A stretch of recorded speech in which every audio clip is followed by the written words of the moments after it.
உலகம் மாமிசம் பிசாசு கடியில் அடிமையாகவே பாவி நான் ஜீவித்தே. நிம்மதி இழந்தே, தூய்மையை மறந்தேன், மனம் போல் நடந்தேன், ஏமாற்றம் அடைந்தேன். என்னையா தேடினீர் ஐயா இயேசுநாதா, உம்மை மறந்த ஓர் துரோகினான். என்னையா தேடினீர் ஐயா இயேசுநாதா, அடிமை உமக்கே நான். ரோமர் 8ஆம் அதிகாரம் 33-34 தேவன் இப்படியாக சொல்கிறார். தேவன் தெரிந்து கொண்டவர்கள் மேல் குற்றம் சாட்டுகிறவன் யார்? தேவனே அவர்களை நீதிமான்கள் ஆக்குகிறவர். ஆக்கணிக்குள்ளாக திருக்கிறவன் யார்? கிறிஸ்துவே மரித்தவர், அவரே எழுந்தும் இருக்கிறவர், அவரே தேவனுடைய வலது பார்சத்திலும் இருக்கிறவர், நமக்காக வேண்டுதல் செய்கிறவரும் அவரே. தேவன் தெரிந்து கொண்டவர்கள் மேல யாருமே குற்றம் சுமத்த முடியாதாம்.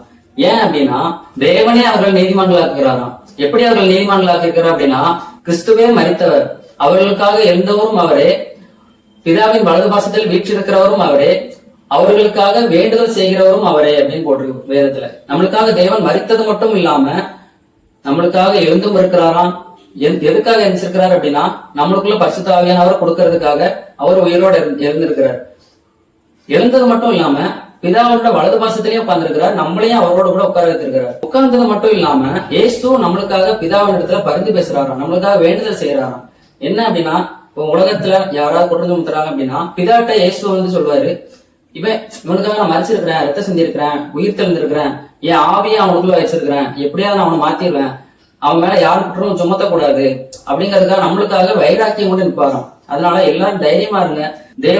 தேவன் தெரிந்து கொண்டவர்கள் அப்படின்னு விசுவாசம் வச்சீங்க அப்படின்னா தேவன் மேல நம்பிக்கையா இருங்க. உங்களை யாரும் குற்றம் சுமத்த முடியாது, உங்களை யாரும் எதிர்த்து நிக்க முடியாது. உனக்கு விரோதமாய் உருவாக்கப்படும் எந்த ஒரு ஆயுதமும் வாய்க்காமலே போகும். உனக்கு விரோதமாய் நியாயத்தில் எழும்பும் எந்த நாவையும் நீ குற்றப்படுத்துவாய். இது ஊழியக்காரர்களின் சுதந்திரமா. தேவன் அதான் சொல்லியிருக்கிறாரு. இப்ப நீங்க தேவனால் தெரிந்து கொள்ளப்பட்டவர்கள் அப்படின்னா நீங்க எதுக்குமே பயப்பட வேண்டாம். உலகத்தில் என்ன சொன்னாலும் நீங்க அதுக்கு பயப்படாதீங்க. தேவனுடைய வார்த்தைய நீங்க நம்புங்க. தேவன் உங்களுக்காக மரித்திருக்கிறார், உங்களுக்காக எழுந்தும் இருக்கிறார், தேவனுடைய வலது பார்சத்தில் வீற்றிருக்கிறார். வீற்றிருக்கிறது மட்டும் இல்லாம உங்களுக்காக வேண்டுதல் செய்கிறவரும் அவரே. அதனால தைரியமா இருங்க. தேவன் உங்களை ஆசீர்வதிப்பாராக. இயேசுவின் நாமத்தில் ஆமென்.